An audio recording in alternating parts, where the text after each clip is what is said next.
It's known as Alligator Alcatraz, which is very appropriate because I looked outside and that's not a place I want to go hiking anytime soon.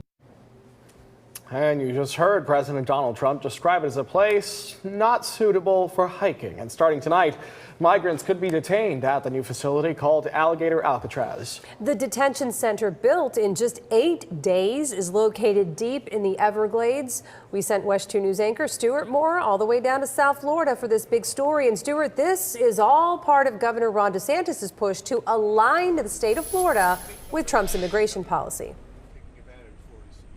That's right, Nancy, and the president even mentioned that the state of Florida has done more to push his immigration policies than any other state.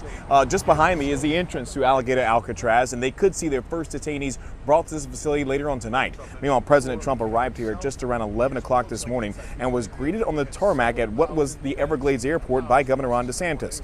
The two were cordial and direct, but very much aligned, as you mentioned, on this policy of detaining and deporting millions of people who are in the country illegally. Trump toured the facility known as Alligator Alcatraz, constructed in just 8 days. Governor DeSantis used an executive order to seize his property located just off the Tamiami Trail. President Trump praising the action, saying no other state has done more to implement his deportation plan than Florida. It's known as Alligator Alcatraz, which is very appropriate because I looked outside and that's not a place I want to go hiking anytime soon. But very soon, this facility will house some of the most menacing migrants, some of the most vicious people on the planet. We're surrounded by miles of treacherous swampland, and the only way out is really deportation. And a lot of these people are self-deporting back to their country. Reminder, this place can hold initially 3,000, another 2,000 at a National Guard facility.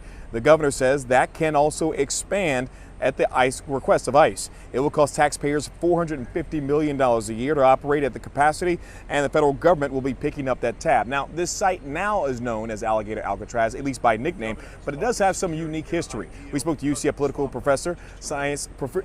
science professor Aubrey Jewett all about it.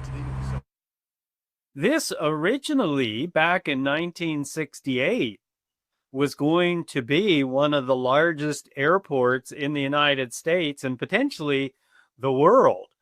The idea was that this would be not only a hub for South Florida, but that it was going to be an international hub, for all of Central and South America. Now, the professor goes on to tell us the remote location was chosen so the largest planes in development could fly here without creating noise issues for residents. But by the early 70s, the airport plans were abandoned due in part to environmental concerns. Jewett goes on to say that the surrounding land was then largely designated as part of the Big Cypress National Preserve to make sure that it would remain an area that is protected. Now, the Trump administration has been very aggressive with immigration, as you all know. We can see the difference even here in Central Florida. WESH 2 did reach out to Orange County officials asking how many people have been detained by ICE during the first 6 months of the year. There were more than 2,000 bookings between January 1st and June 30th. Keep in mind, Trump took office in late January. Last year, when then President Joe Biden was in office, there were fewer than 500 bookings with ICE inside the Orange County Jail. Now, coming up in the next half hour, look at the protesters who were out here today, some for President Trump, some against it. And of course, we'll let you know exactly what they had to say and why they are concerned about the opening of Alligator Alcatraz, which could see its first migrants detainees here tonight. For now, reporting live in South Florida, Stuart Moore, WESH 2 News.